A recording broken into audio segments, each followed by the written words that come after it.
Hello everyone. आज हम बात करेंगे इन्फेक्शियस डिजीज के एक बहुत ही इंपॉर्टेंट टॉपिक ट्यूबरकुलोसिस के बारे में, जिसको हम टीबी कहते हैं। टीबी की क्लिनिकल प्रेजेंटेशन क्या है, डायग्नोसिस क्या है और हम इसको ट्रीटमेंट किस तरह करते हैं, आज हम इसको डिटेल से डिस्कस करेंगे। सबसे पहले टीबी क्या चीज होती है? टीबी एक इन्फेक्शन है जो कि एक खास किस्म का बैक्टीरिया कराता है, जिसे हम कहते हैं माइकोबैक्टीरियम ट्यूबरकुलोसिस। माइकोबैक्टीरियम ट्यूबरकुलोसिस जो होता है, ये एक इन्फेक्टेड बंदे से एक नॉर्मल बंदे में किस तरह ट्रांसफर होता है? ये ड्रॉपलेट की सूरत में ट्रांसफर होता है।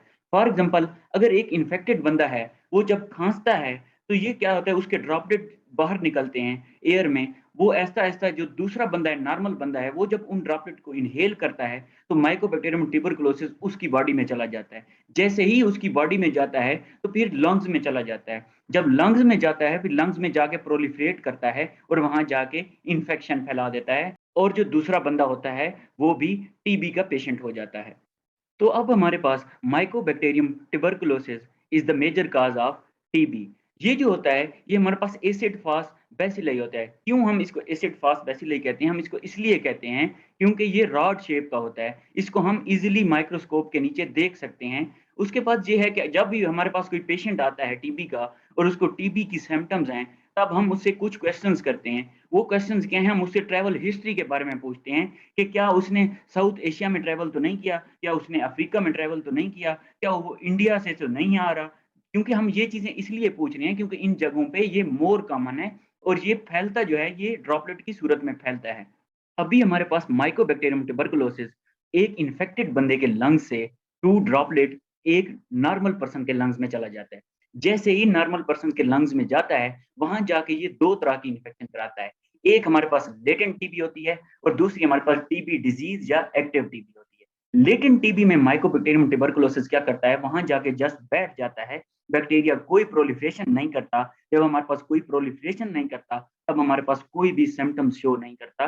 जब कोई सिम्टम्स शो नहीं करता, तब इसके स्प्रेड होने के चांसेस जीरो हो जाते हैं। एक बंदे से दूसरे बंदे में ट्रांसफर नहीं होता। लेकिन लेटेंट टीबी बाज़ औक़ात एक्टिव टीबी में या टीबी डिजीज में कन्वर्ट हो जाती है। नेक्स्ट है हमारे पास टीबी डिजीज या एक्टिव टीबी। इसमें क्या होता है, इसमें हमारे पास बैक्टीरिया जो होता है वो ग्रो करता है। जैसे ही बैक्टीरिया ग्रो करता है तो हमारे पास सिम्टम्स शो करता है। सिम्टम्स में हमारे पास खांसी हो सकती है, वेट लॉस हो सकता है, पेशेंट फीवर से प्रेजेंट कर सकता है। अभी क्योंकि ये पेशेंट सिम्टोमेटिक है तो इसके स्प्रेड होने के चांस बहुत बढ़ जाते हैं। डिजीज इजीली स्प्रेड हो सकती है और अगर हम इसको ट्रीट नहीं करेंगे तो हमारे पास क्या हो जाता है, डेथ भी हो सकती है पेशेंट की। अब जब एक्टिव टीबी में बैक्टीरिया की प्रोलिफरेशन हो जाती है, तब हमारे पास कुछ सिम्पटम्स शो करता है, क्लिनिकल सिम्पटम्स। उन क्लिनिकल सिम्पटम्स में क्या होता है, हमारे पास क्रोनिक प्रोडक्टिव कफ हो जाती है, हेमोप्टिसिस होता है, वेट लॉस हो जाता है, अचानक से वेट कम होना शुरू हो जाता है, थकावट होती है, नाइट स्वेट्स होते हैं हमारे पास, स्मॉल एरिया ऑफ कैशिएटिंग ग्रेनुलोमास बन जाते हैं, जिसको हम कहते हैं नेक्रोटाइजिंग ग्रेनुलोमा। ये भी बन जाते हैं हमारे पास एक एरिया पे, खास एरिया पे। उसके बाद हमारे पास एक्स-रे पे हमें क्या नज़र आता है, अपर लोब में कंसोलिडेशन नज़र आती है। उसके बाद इन्फिल्ट्रेशन होती है कि विद कैविटेशन, कैविटीज़ बनी होती हैं, उनमें इन्फिल्ट्रेशन होती है। उसके बाद क्या होता है, जब हमारे पास पाल्पेट करते हैं तो ये डिस्क्रीट होता है, लेकिन इनिशियली क्या होता है, टेंडर और फिर्म होता है। अब हम बात करते हैं पल्मोनरी टीबी के बारे में कि पल्मोनरी टीबी की क्या सिम्पटम्स होती हैं। इसको हम 3 में डिवाइड करते हैं। एक हमारे पास है सेंट्रल, उसके बाद है हमारे पास लंग्स और उसके बाद है हमारे पास स्किन।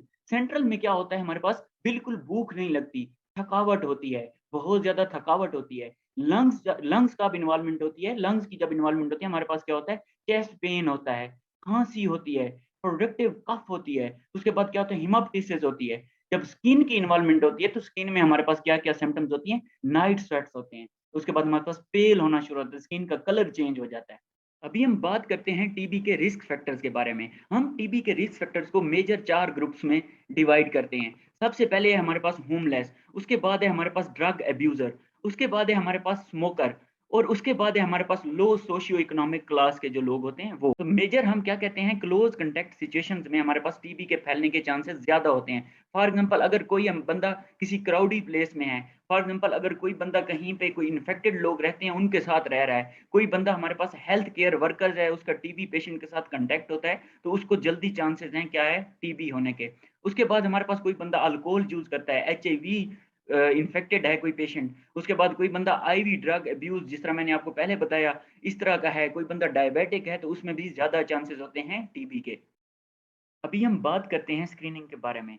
फॉर एग्ज़ाम्पल कोई पेशेंट आउट ऑफ कंट्री जाना चाहता है। जैसे ही वो वीज़ा ऑफ़िस के पास जाता है, तो वीज़ा ऑफ़िस वाले उसको कहते हैं कि आप एसिम्प्टोमेटिक हो। आपको टीबी की सिम्पटम्स तो नहीं है, ना आपको कफ़ है, ना आपका वेट लॉस है, ना आपको फ़ीवर है, लेकिन फिर भी आप जाके अपनी स्क्रीनिंग कराओ। ये ना हो कि आप लेटेंट टीबी के पेशेंट हो, ये ना हो कि आपके अंदर आपके लंग्स के अंदर बैक्टीरिया जो हो, वो छुप कर बैठा हो और फिर बाद में प्रोलिफरेट करके एक्टिव टीबी में कन्वर्ट हो जाए। तो ऐसा पेशेंट हमारे पास आता है स्क्रीनिंग के लिए जो कि एसिम्प्टोमेटिक होता है, जिसको सिम्पटम्स नहीं होती। तो सबसे पहले क्या है हमारे पास screening is only for latent TB, not active TB, not a TB disease.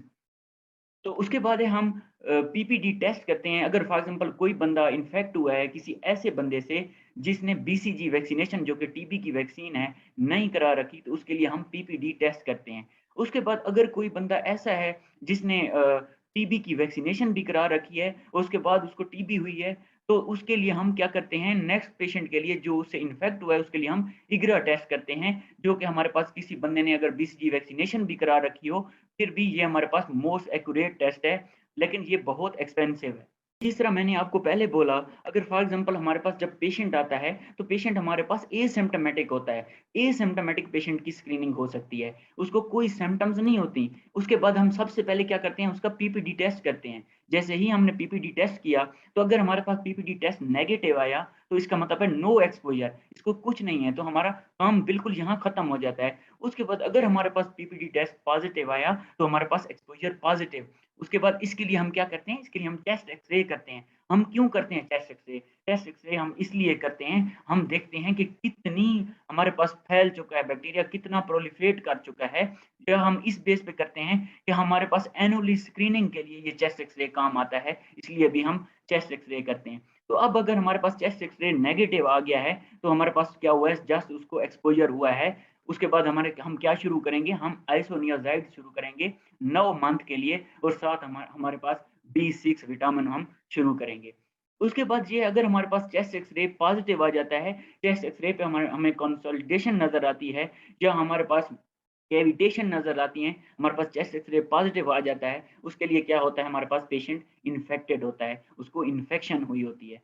इसके लिए हम क्या करते हैं, इसके लिए हम एक स्मेयर होता है एएफबी स्मेयर जिसमें हम एसिड फास्ट बेसिली देखते हैं, क्या इसको मतलब बैक्टीरिया इसके अंदर है या नहीं है, तो वो देखने के लिए हम ये एएफबी स्मेयर करते हैं, इसके लिए हम स्पूटम लेते हैं पेशेंट का और फिर उसको भेजते हैं लैब में, उसकी बेस पे ये इसका जवाब आता है कि ये पॉज़िटिव है या नेगेटिव है। तो अभी हमारे पास जवाब अगर आ जाए नेगेटिव तब हमारे पास लेटेंट टीबी होती है। अगर हमारे पास लेटेंट टीबी हो तो इसके लिए हम आइसोनियाज़ाइड शुरू करते हैं 9 मंथ के लिए। नेक्स्ट है हमारे पास अगर हमारे पास एएफबी जो हमारे पास स्मेयर है ये पॉज़िटिव आ जाता है तब हम क्या करेंगे, तब हम क्या करते हैं इसको डायग्नोज़ करते हैं कि इस पेशेंट को एक्टिव टीबी है ना कि लेटेंट टीबी है। तो इसमें क्या है बैक्टीरिया जो है वो इन्फेक्शन कर रहा है, फैल रहा है, सिम्पटम्स दे रहा है। जो हमारे पास सिम्पटम्स दे रहा है वो सिम्पटम में क्या है हमारे पास कफ होगी, फीवर होगा, वेट लॉस होगा, फीवर इसको काफ़ी टाइम से रहेगा, रात को फीवर हो जाएगा। इसके लिए हम राइब ट्रीटमेंट देते हैं। आर से रिफेम्पिन, आई से आइसोनियाज़िड, पी से पैराज़िनामाइड, ई से इथम्बिटोल। अभी हम बात करते हैं कि हम टीबी को डायग्नोज़ किस तरह करेंगे। तो टीबी को डायग्नोज़ करने के लिए हमारे पास सबसे पहले है स्पुटम स्टेनिंग। स्पुटम स्टेनिंग में क्या होता है हम देखते हैं एसिड फास्ट बैसिलाई को।